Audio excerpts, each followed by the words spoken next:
Marcos capítulo 8, versículo 22. Quando você encontrar, diga alguma coisa. Fica descansado, no novo templo vai ter ar-condicionado. Aleluia. Até arrepiei. E chegou a Betsaida. Chegou aonde? Não, diga forte. Chegou aonde? Você tem o hábito de escrever na sua Bíblia, não? Circula a palavra Betsaida, coloca lugar de pesca.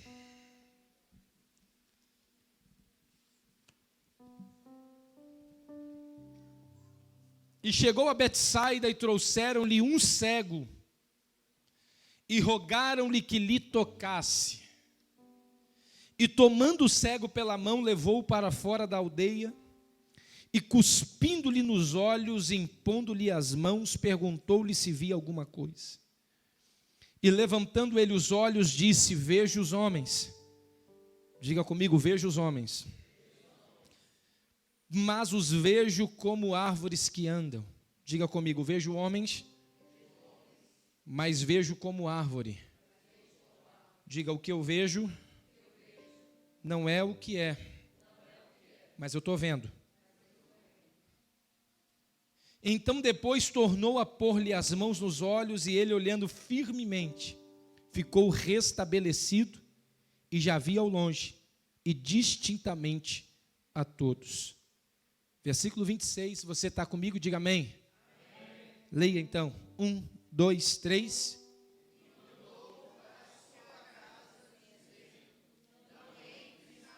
Para ensaio ficou bom, todos juntos, 1, 2, 3.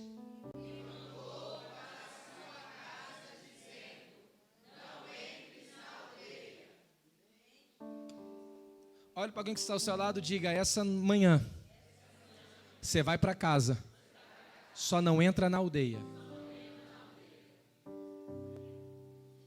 Não, ele precisa entender melhor. Diga assim: ó, você está proibido de voltar a essa aldeia.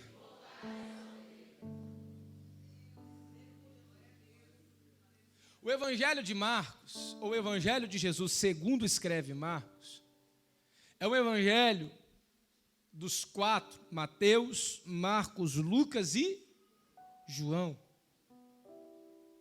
Ele é característico por causa da forma, o público a ser abordado por Marcos. A gente precisa entender que Marcos, ele não foi discípulo. Marcos não conheceu a Jesus. Se conheceu, não andou com ele. Pastor, da onde surge Marcos? O Evangelho de Jesus que Marcos vai escrever. Ele escreve segundo relatos, segundo o discipulado, segundo a tradição oral, basicamente extraído do coração de Pedro. Marcos, ele é alguém que é gerado no âmago, no ventre, do discipulado de Pedro. Só que Marcos, ele se difere na sua abordagem, porque Marcos, ele vai apresentar um Cristo, o mesmo Jesus, a mesma pessoa, a mesma personagem bíblica, porém com uma conotação diferenciada. Você vai observar que Marcos, ele está falando para um povo específico, romano. E Marcos não apresenta, por exemplo, a genealogia de Jesus, como Mateus apresenta no seu capítulo 1. Não seria interessante nós observarmos que eu vou começar a falar de alguém e eu preciso contar essa história, mas para o público de Marcos pouco importa de onde veio, quem foi o pai.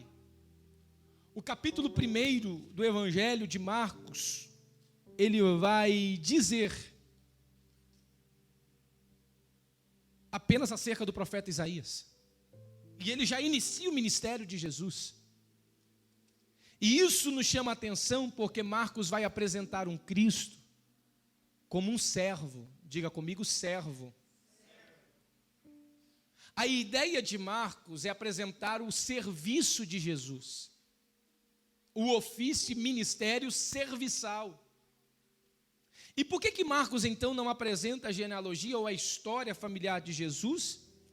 Porque para um servo pouco importa. O importante não é de onde ele veio, é como ele está. Por isso nós vamos encontrar característico em Marcos alguns milagres e o ofício de Jesus mais forte. Outra coisa interessante é a gente observar os 2 capítulos, esse o capítulo 8 e o capítulo 7. São 2 milagres que nós vamos ver, distinto dos demais evangelhos, que só Marcos, ele escreve e cita. Marcos, capítulo de número 7, você vai ver Jesus em Decápolis.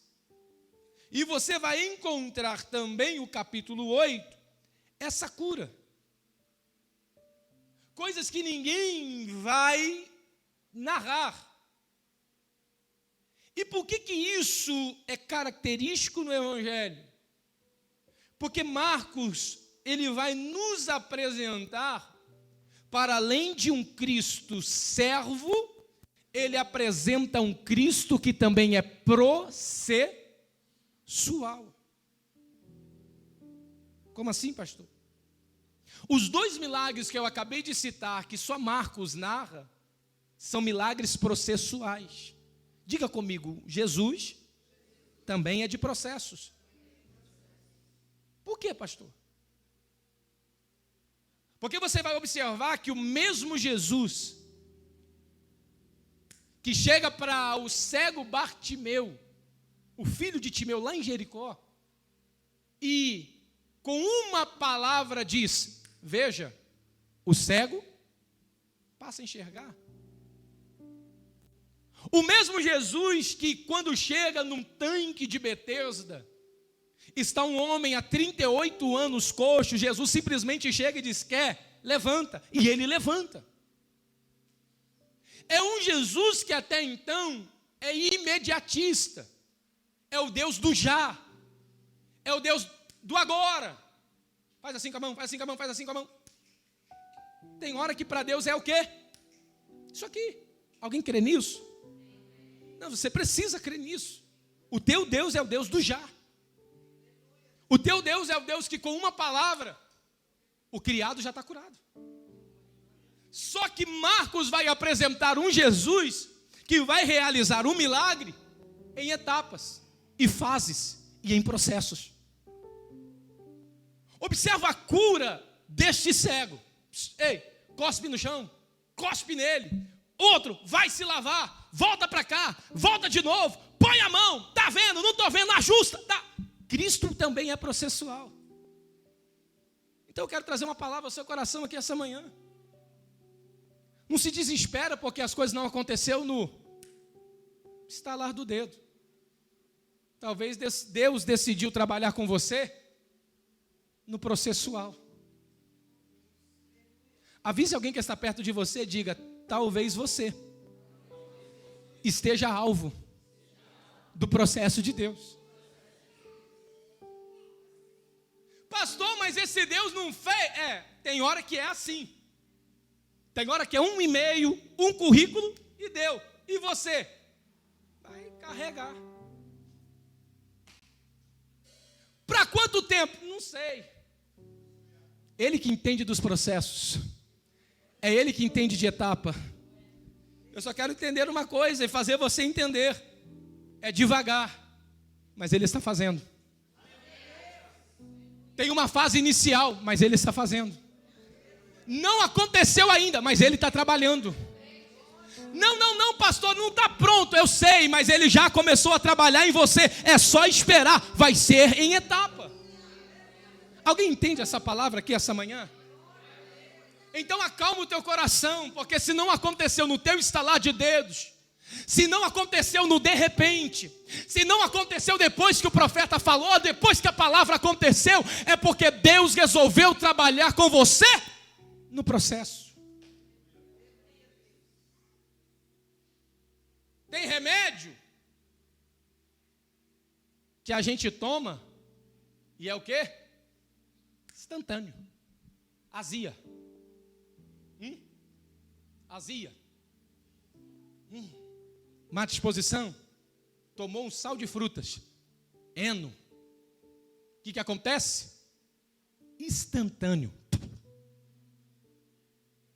Mas você já reparou que tem hora que você vai para as urgências e o método é diferente? É uma bolsinha, é soro e o medicamento lá dentro, intravenoso, você está cheio de dores, parece que não está acontecendo nada, e alguém chega e diz: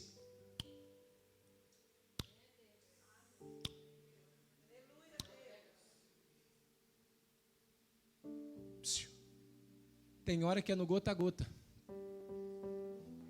mas é remédio. Pastor, não sentiu o efeito, mas já está entrando.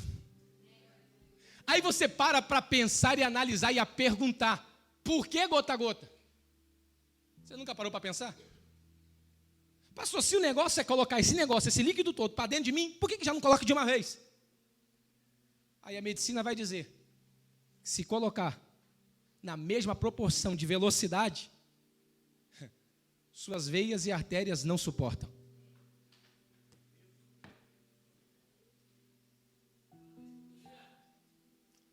É remédio, é a mesma quantidade, mas Deus sabe a dosagem e o tempo certo. Eu vou dizer mais uma vez, é o mesmo remédio, vai fazer o mesmo resultado, mas quem libera a dosagem é quem entende da sua estrutura. Pastor, por que Deus não faz de uma vez? É porque Deus sabe que você não suporta. Pastor, por que Deus não abre essa torneirinha, deixa entrar de uma vez? É porque vai causar um dano maior. Deus não quer rompimento, Deus quer tratamento. Segure a mão de alguém, porque Deus já começou a falar com alguém nessa casa. Eu estou todo arrepiado. Segure a mão dele e diga assim: é no gota a gota. Diga para ele: é na sua paciência. Diga para ele: mas vai ter um efeito. Vai demorar um pouquinho, mas vai ter um efeito. Pastor, mas ainda está doendo. Mas deixa, o remédio vai fazer o seu tempo, vai cumprir o seu momento. Deus está dizendo com você. Posso dizer mais? Paciente não determina o tipo de tratamento.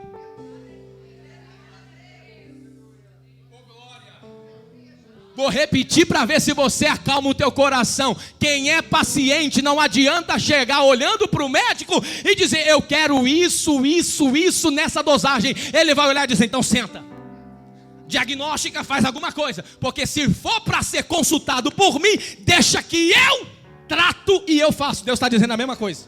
Não é do seu jeito, é do meu jeito. Não é na tua hora, é na minha hora. Não é do jeito que você quer, é do meu jeito. Mas com ele foi daquele jeito. Mas com você vai ser diferente. Eu tenho uma palavra para alguém aqui nessa manhã. Deus não perdeu você de vista. Deus não esqueceu você na sala de medicamento da vida. Deus está na dosagem certa. Deus está no processo tratando de você.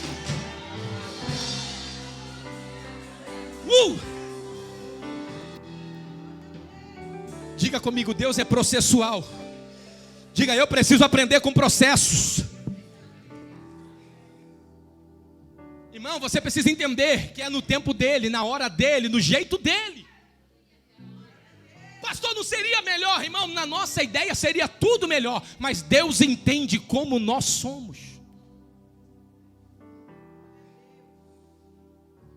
Aí nós vamos para o texto. Jesus chega. Chega aonde? Betsaida. Já começa o processo aqui. Qual é o processo? Ele chegar.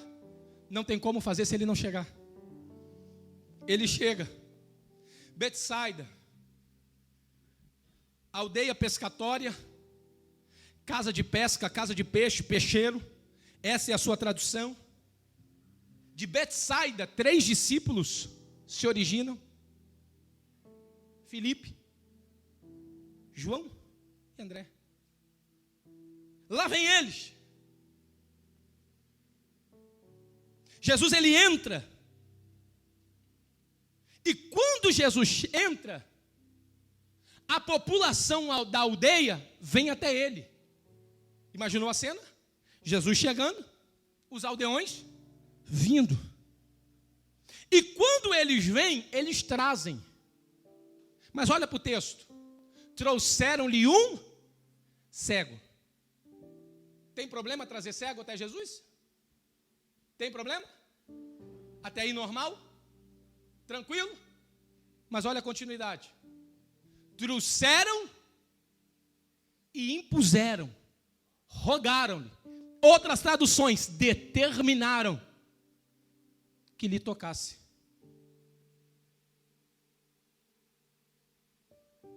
Diga comigo, o problema não é trazer problema, é trazer problema e dizer para aquele que resolve como ele deve resolver.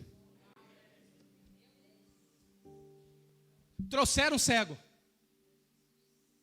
Basta. Não, mas trouxeram, mas já com o diagnóstico pronto e o tratamento também. Trouxeram e disseram, toca. E se ele não quiser tocar? Nós precisamos entender que não é o problema, nós trazemos problema. O problema é nós trazemos os nossos problemas para ele, em nós consolidado o que ele tem que fazer segundo a nossa vontade. Essa é a nossa maior dificuldade. É sentar no lugar de servo e querer ter a mentalidade de senhorio e dizer para ele o que ele tem que fazer ou não fazer. E se ele não fazer, a gente sai. A gente se entristece. Então dá uma olhadinha para alguém que está ao seu lado e diga assim, ó, fica sussa. Diga, já que trouxe, deixa ele fazer. Diga para ele, só traz. E fica quieto.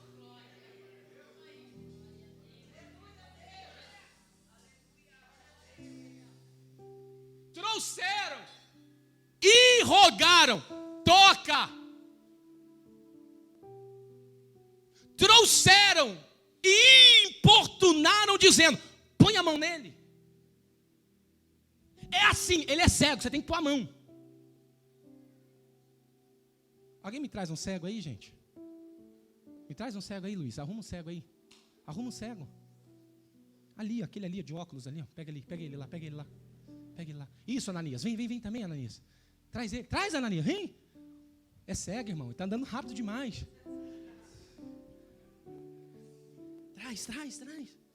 Traz. Isso. O problema não é a gente trazer problema. Isso aqui é discipulado. O erro. Diga assim, agora. Toca nele. Tem gente que acha que só porque trouxe, acha que pode mandar. Só que o texto diz que Jesus, o que é tocar? Isso é tocar? Isso é tocar? Sim ou não? Só que Jesus faz o quê? Pega e segura.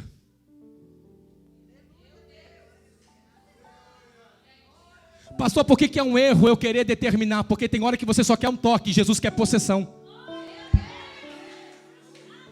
Tem hora que você só quer um toque no seu problema, mas Jesus está dizendo, eu não quero só tocar, eu quero segurar.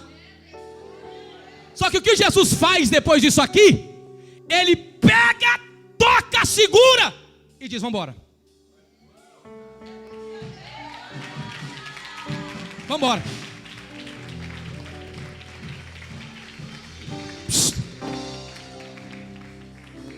A ordem para Jesus era, toca, mas Jesus pega e põe ele para, põe ele para, diga comigo, fora. Tocou, segurou, mas levou para fora. Por quê, pastor? Porque tem hora que milagre acontece é do lado de fora. É longe dos holofotes da aldeia. Pastor, Jesus, tem hora que ele faz o milagre para todo mundo ver, mas tem hora que ele coloca do lado de fora onde ninguém está vendo. Tem hora que você está querendo muito holofote. Jesus está dizendo: eu também sei trabalhar aonde tem pouca iluminada. Eu sei trabalhar aonde não tem o olhar de ninguém. Eu sei trabalhar aonde não atrai atenção. Fique em paz se Jesus te colocar para fora hoje. Fica descansado se Jesus te colocar fora dos holofotes da cidade. Fique em paz se Jesus te colocar um pouquinho de canto. O milagre vai acontecer fora do olhar de muita gente. Olhe para alguém que está ao seu lado, diga para ele, diga para ele assim, vai um pouquinho para fora. Diga para ele, sai de evidência.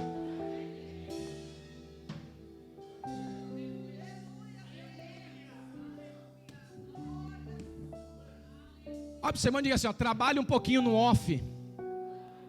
offline.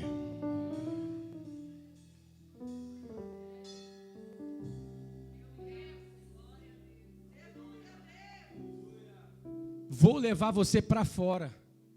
Senhor, mas aqui vai dar foto no Instagram. Eu sei, por isso que eu vou para fora.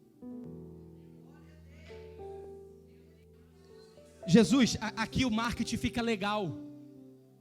Vou para fora. Senhor, mas aqui a foto no cartaz fica top. Eu não quero foto no cartaz. Eu quero cego curado. Eu vou para fora. A minha geração precisa aprender isso. Não é aparecendo que os negócios acontecem. Muitas das vezes é se escondendo que Deus faz acontecer. Nós fomos ensinados. O problema é que a gente é ruim para aprender. Banana. Alguém gosta? E abacate, como eu, alguém gosta? Abacate é um mistério. Quem gosta, gosta. Quem não gosta, odeia. Abacate é bom. Eu tive um problema atópico na minha pele, tive dermatite. Então, a oleosidade do abacate me nutria. Então, eu aprendi a gostar de qualquer jeito. Era amassado, era triturado, era com leite, sem leite. Hoje até na salada eu como. Só que o segredo do abacate é que muitas das vezes ele era verde, colhido verde, duro, amarrava a boca. Só que mamãe, para não faltar abacate em casa, ela colhia mesmo verde. Pegava o jornal.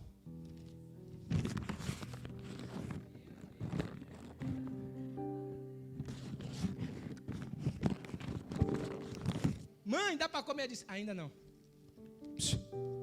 Abri o forno.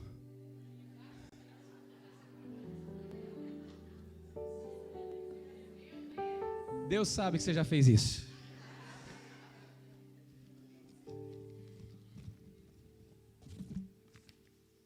Escondia. Tirava de vista. Colocava no anonimato. Quem chegava em casa não sabia que tinha, mas tinha. E enquanto o tal do abacate estava lá, o processo nele era de amadurecer.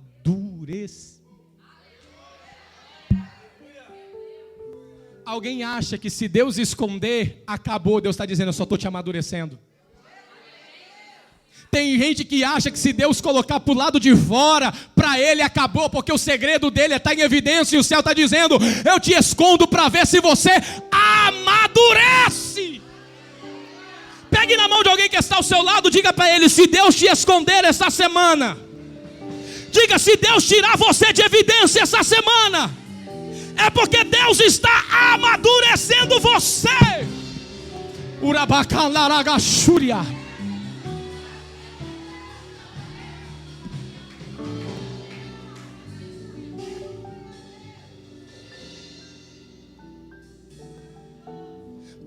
Tá difícil. Vou falar só pro Heitor aqui. Pensa num troço difícil, Heitor. Tá sendo pastorear a gente com ego deturpado. Contar só para você aqui. Só para você aqui. Quando eu penso que eu já ouvi de tudo na minha vida, Tem nego que ainda me surpreende. Vou falar com o baixista agora. O cara chegou para mim e falou assim: #partiu. Eu falei: mas por quê? É que eu quero ter uma coisa com o meu nome. Eu falei: como assim? Cansei de fazer evento para vocês com o nome de vocês, quero ter uma coisa com o meu nome.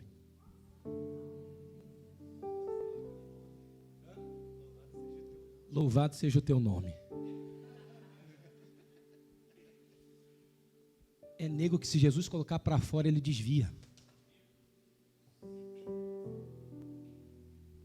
Você precisa entender que antes de Deus usar você, Ele vai te ferir primeiro. E uma das coisas mais dolorosas é ferir o nosso ego, para você entender que não é por causa de você, é por causa dele.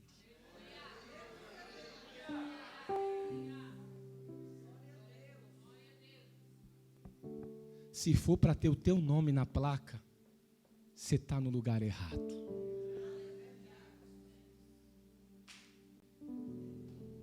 Pastor, mas é legal, né? É o seu que está aí. Irmão, isso aqui é glória para Deus. Quem me sabe, não estou preocupado com isso. Recebo com muito carinho, com muita gratidão. Mas aqui o único nome que tem que brilhar é o dele. A glória é dele. Evangelho não é homem no meio, o evangelho é Cristo no meio. Evangelho não é homem aparecendo, é Deus colocando o homem para fora e ele operando o milagre. Então essa semana, se Deus te esconder, é porque Ele está te dizendo: eu preciso te enrolar para ver se você amadurece um pouquinho. Segure a mão de alguém que está ao seu lado, diga para ele: ou você é servo, ou para nada serve. Diga para ele: ou a glória é dele, ou não é nada.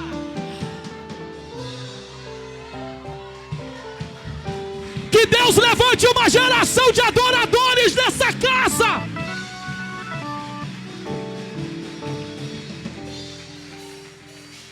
Que Deus levante uma geração de gente que, se subir e receber aplauso, a glória é dele. Se gente receber elogio, o elogio é para ele. Pegue na mão de alguém que está ao seu lado e diga: vai para fora, vai para fora, vai para...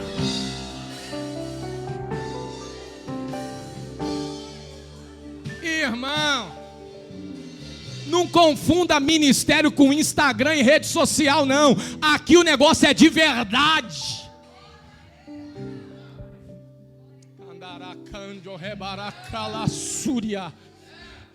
Pastor, está mandando em direta, irmão. No dia que eu usar púlpito para mandar em direta, você pode me chamar de qualquer outra coisa. Eu ainda sou pastor, eu mando direta mesmo. Direta para ver se direciona. Só não fala o nome,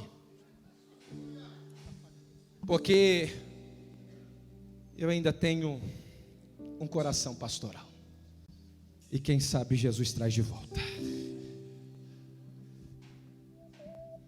Mas Deus precisa levantar coração de servo. Gente que Ele consegue pegar na mão e colocar do lado de fora.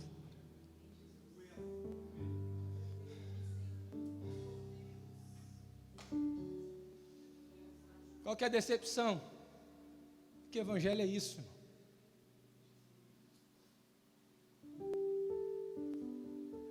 Evangelho não sou eu. Evangelho é sobre Ele.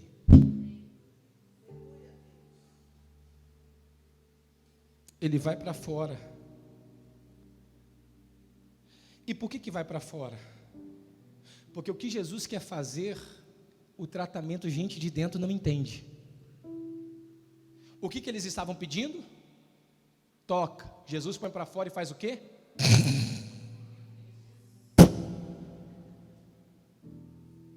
É o texto. Eu só dramatizei para você. Jesus cuspiu. Você acha que se Jesus cuspir no teu rosto dentro da cidade, a cidade vai entender?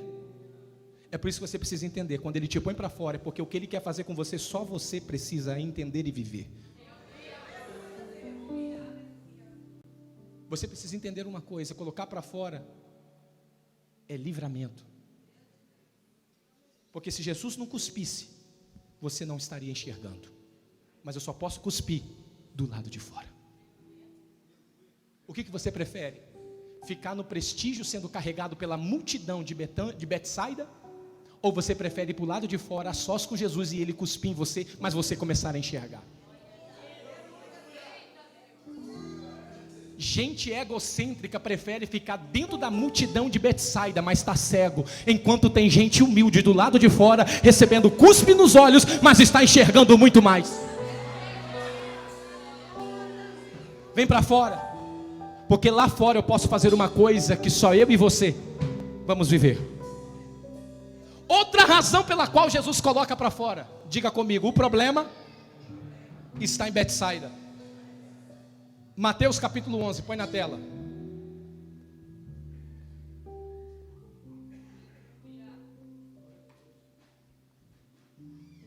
Mateus 11, 20.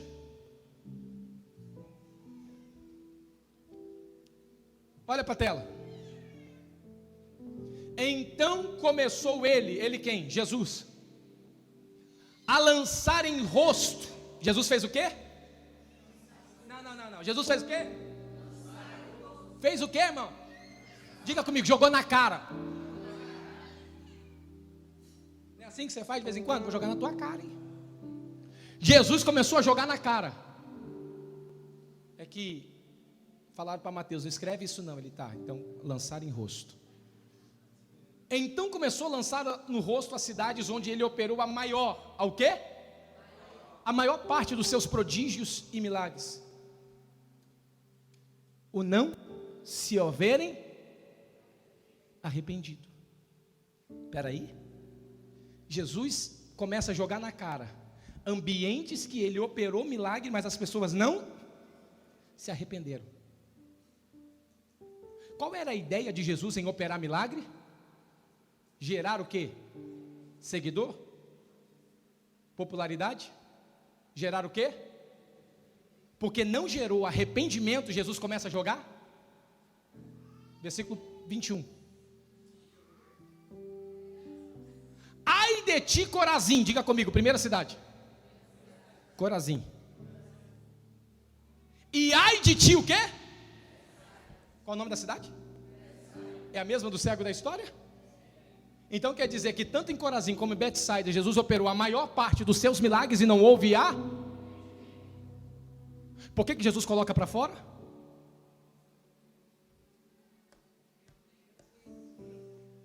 Por que Jesus não quer fazer milagre dentro do território de Betsaida?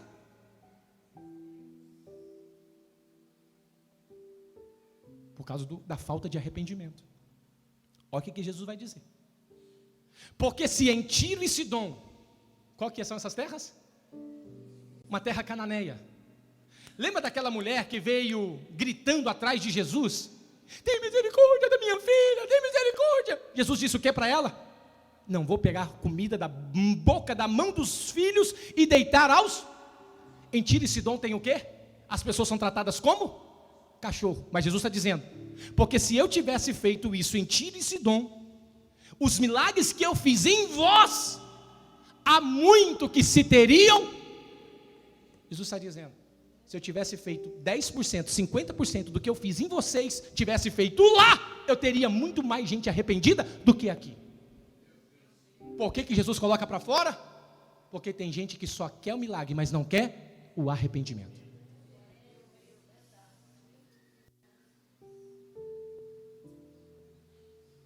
Tem gente que quer o efeito, mas quer fugir da causa. Tem gente que está em busca do efeito. Qual é o efeito? Milagre. A causa, para que você se arrependa. Volta para a tela.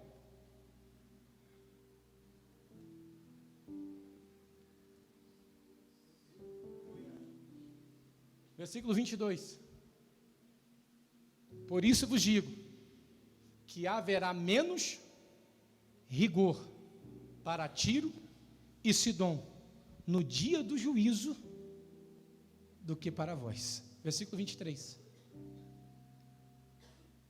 E tu, Cafarnaum, Corazim, Betsaida e Cafarnaum, que te ergues até os céus. Cafarnaum é a cidade matriz do ministério de Jesus. O maior tempo que ele gasta em sinagoga foi em Cafarnaum.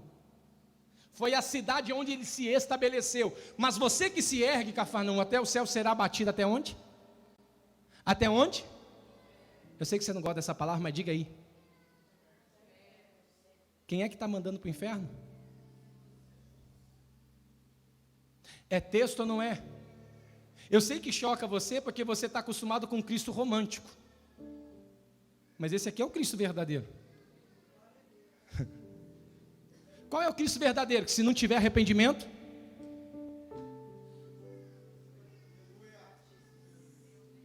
porque se em Sodoma, não, aí Jesus pega pesado. Em Sodoma e Gomorra, você lembra? O que aconteceu em Sodoma e Gomorra, irmão? Zoeira geral, irmão. Pegação geral. Os caras lá queriam pegar até anjo. Chegou uns anjos lá, os caras queriam pegar ele. Dá ele, me dá. Promiscuidade. Caiu fogo do céu. Só que olha o que ele está dizendo. Porque se em Sodoma e Gomorra eu tivesse operado um milagre, ela teria permanecido até hoje, teria arrependimento.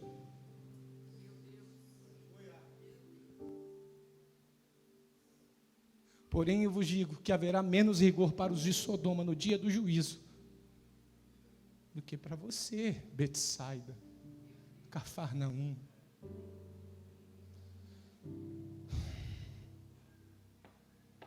Por que Jesus pega na mão daquele cego e coloca ele para fora?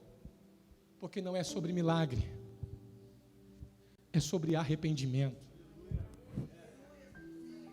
Não é sobre popularidade, é sobre coração quebrantado diante dele.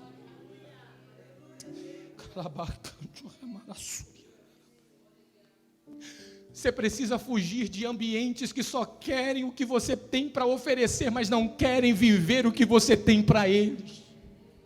Você precisa entender que se existe uma Betsaida que te aprisiona por aquilo que você oferece, mas não quer ter compromisso contigo, está na hora de colocar para o lado de fora. Por que Jesus está decidido a não fazer o milagre dentro de Betsaida? Porque não tem arrependimento. Você sabe o que a gente precisa? É entender que o efeito do Evangelho é gerar em nós. A música tem que levar você para o arrependimento. Esse culto de domingo tem que levar você para o arrependimento. A palavra tem que te levar para o arrependimento. O teu ofício tem que te levar para o teu arrependimento. A criança cantando tem que levar para o arrependimento. Nós estamos intertidos com milagres, nós estamos intertidos com os holofotes, nós estamos intertidos com muitas coisas, e o céu está dizendo: só quero o arrependimento do teu coração. Dá uma olhadinha para alguém que está ao seu lado. Eu sei que não ia sair glória nessa hora, eu sei, eu já vim acostumado, eu já vim. Olha o seu irmão e diga assim: qual foi a última vez que você se arrependeu?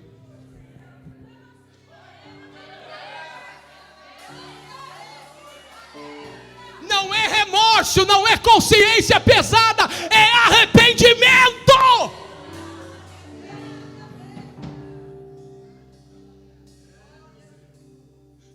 Isso não me coloca num patamar de santidade diferente de você, porque se não houver arrependimento no meu coração, nada flui. Arrependimento tem que ser gerado dentro de todo mundo, dentro dessa casa. Arrependi. Sabe aquele arrependimento do Davi? Sabe?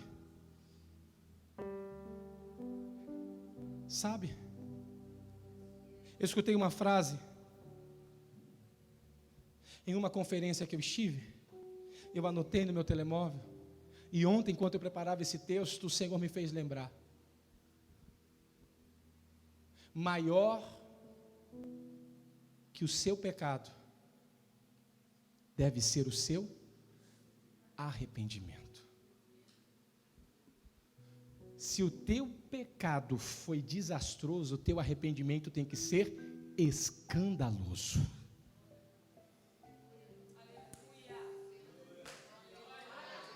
Eu tenho que me arrepender num escândalo.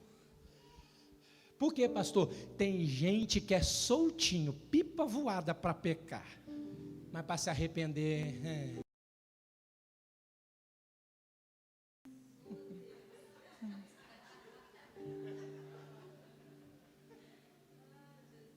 O cara devia estar na guerra, ficou em casa,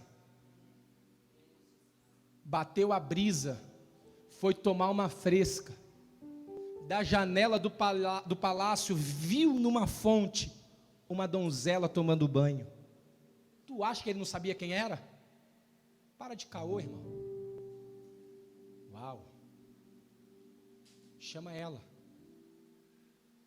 Ela entrou, ele se deitou, rolou de tudo. O problema, o banho dela era ritual. Acabou o período, ela está no período fértil, numa só, está grávida. Rei, a donzela que você pegou, engravidou. Ele disse: vamos resolver esse problema. Chama o marido dela lá na guerra. Lá vem Urias. Pois não, meu senhor. Cara, pega a folga, vai deitar com a sua mulher. Vai lá, tem uma noite aí, então um voucher aí, vai lá. E o tal do Davi disse: está de boa, resolvi o problema, nunca vão descobrir que o filho é meu, não é possível que vai nascer com a minha cara. De manhã cedinho ele abre a porta da sua recâmara, diz o texto, quem está de sentinela? Urias, porque era leal, era fiel. O que tu está fazendo? Como que eu posso ter prazer se o nosso povo está em guerra e eu não posso desguarnecer a tua câmara? Eu fiquei aqui a noite toda.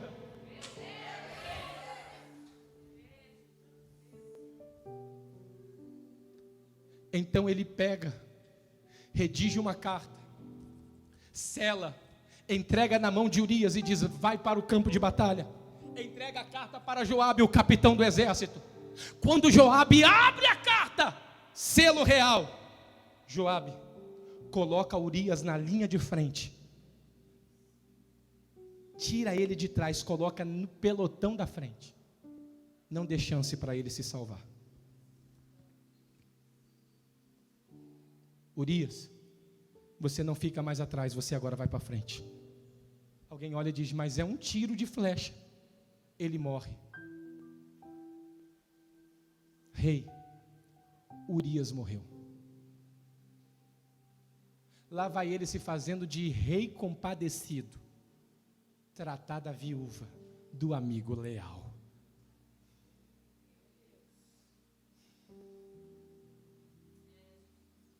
Todo mundo, olha que rei bondoso. Vai guarnecer a Betsaida, a Betseba. Está tudo de boa, até que Deus levanta o profeta.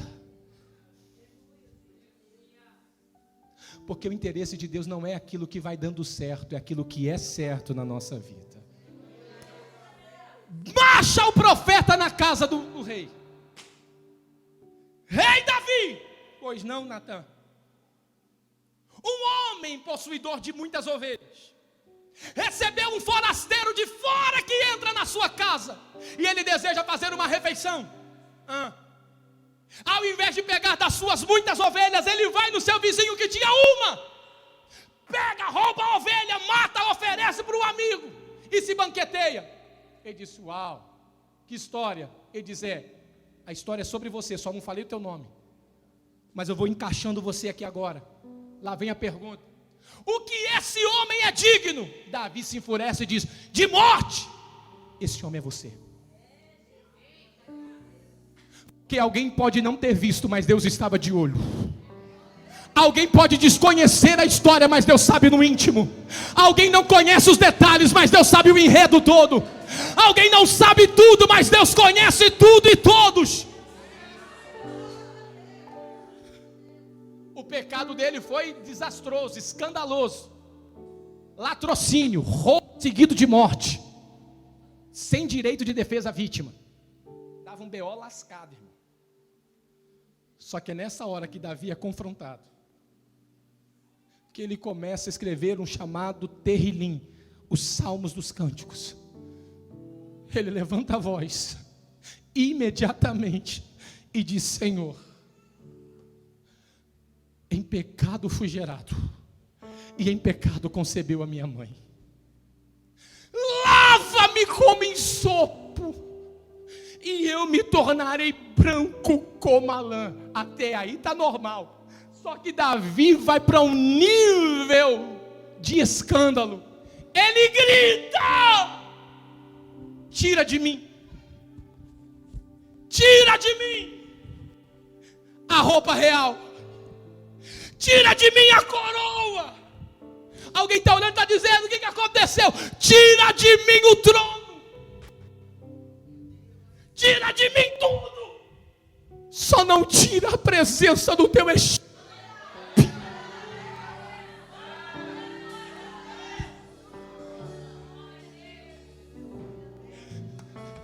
Eu não preciso nada disso, agora eu só preciso da tua presença. Eu só preciso da tua presença. Tem alguém que é capaz de se arrepender no nível escandaloso aqui nessa manhã? Será que tem alguém que é capaz de se arrepender? Aí você pergunta: pastor, por que vocês gritam tanto? É porque você não sabe o quanto arrependido a gente está. Pastor, mas por que vocês são tão assim? É porque você não sabe de onde a gente saiu e de onde Deus tirou a gente. Quanto maior é o pecado, mais escandaloso é o arrependimento. Tem alguém que foi perdoado aqui? Tem alguém que já foi perdoado aqui? Olhe para o seu irmão e diga: para de graça. Diga para ele: eu sei que dá para escandalizar. Diga para ele: eu sei que dá para gritar mais. Diga para ele: o teu arrependimento tem que ser escandaloso. Tem que ir para o tudo ou tudo. Tem que dizer para Deus tudo ou tudo. Tem que dizer para Deus tudo ou tudo. Deus, ele deseja um arrependimento.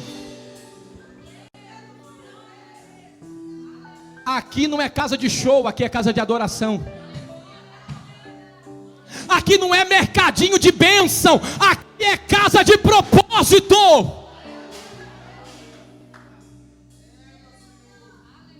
Se você for habitante de Betsaida, você só quer milagre, não quer mudança. Eu estou enojado desse evangelho que está aí, no coração dessas pessoas. A gente acha que está alcançando, está nada. Gente egoísta. Gente que não se arrepende, o evangelho não entra. O evangelho não entra.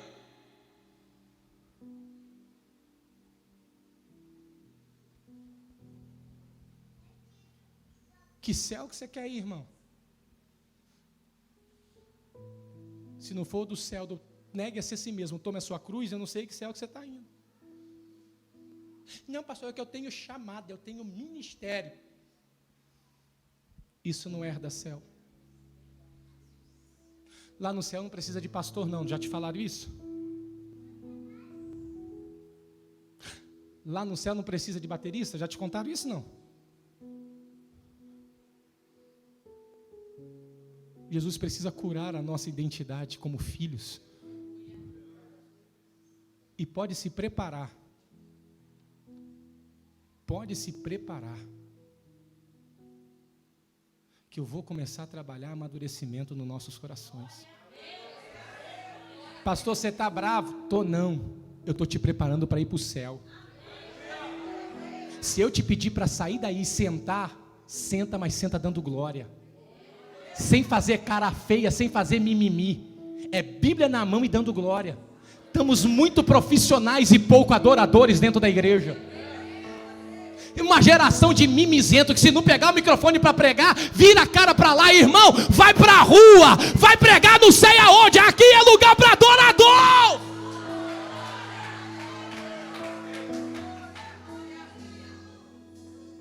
Aí tem nego que diz assim: o Senhor não dá oportunidade. Oportunidade que é para ser crente? Você não viu o irmão passando esfregando no meio do culto? É preciso dar oportunidade para vocês mudar o caráter, mudar a vida, ser adorador de verdade, irmão.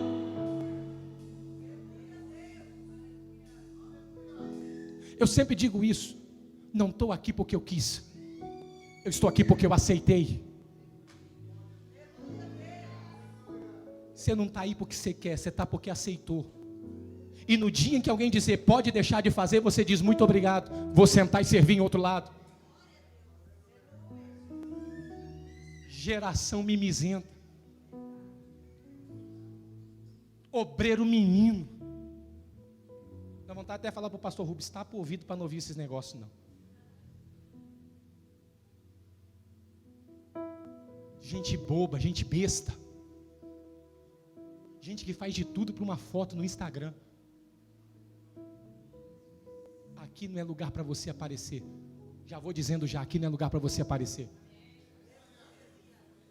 Se você se levantar, não for para que a gente veja a glória de Deus, fica sentado. Aqui a gente está saindo fora de Betsaida.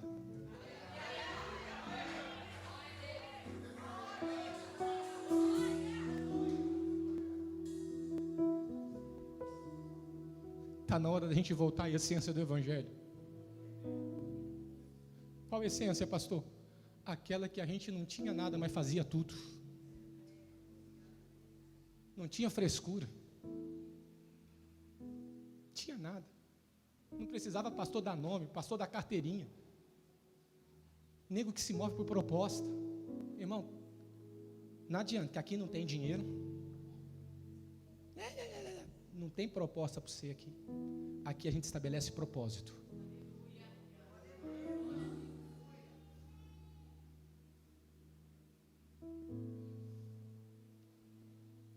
Jesus pôs para fora, cuspiu, e ele disse: está vendo? Ele disse: vejo homens como árvores. Jesus disse: não, é processual, tem que dar um ajuste. E pôs as mãos. E aí, estou vendo perfeitamente. É processual, mas vai ficar perfeito. Só que o que me chama a atenção, e eu termino aqui agora, não vou nem pedir para você ficar de pé, é a ordem imperativa de Jesus, versículo 26. Vai para casa e não entres na aldeia. Tem como ele ir para casa sem entrar na aldeia?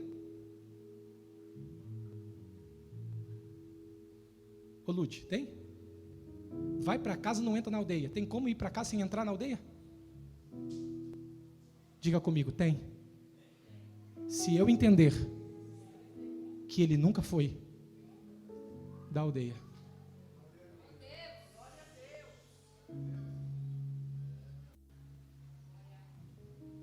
Como que é? Nunca fui da aldeia. Jesus sabe de onde você veio. Eu sei de onde você veio. Eu não sei o que você estava fazendo aí dentro. Alguém te empurrou para dentro. Mas eu te pus para fora. E daqui você vai para casa. Não volta para esse ambiente.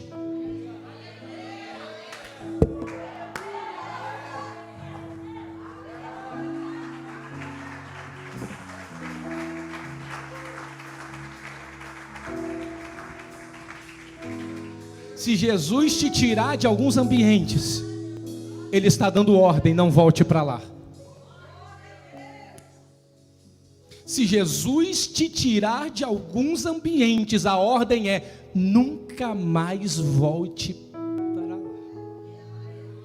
Eles não vão acreditar, eles não vão entender, eles não vão aceitar, porque eles só queriam que acontecesse lá dentro. Eles não aceitam o que vem de fora. Então Deus está dizendo: não acesse mais o ambiente de onde eu te tirei.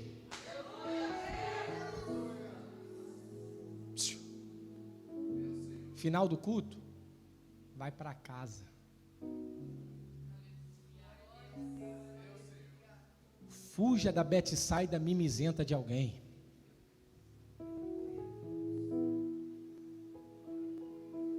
Quer um conselho? Não fique entrando em aldeia de mimizento, gente com ego que precisa ser tratado. Cai fora, que vai te inflamar também. Pastor, qual é a palavra de hoje? Vai para casa. Fuja do ambiente da incredulidade. Fuja da aldeia da dúvida. Aldeia da popularidade. Por quê, pastor? Porque você estava lá, mas estava cego. Mas do lado de fora você está vendo. Fecha seus olhos. Pastor, eu preciso me arrepender. Quero voltar ao início de tudo, reencontrar-me contigo, Senhor. Quero rever meus conceitos, valores. Eu quero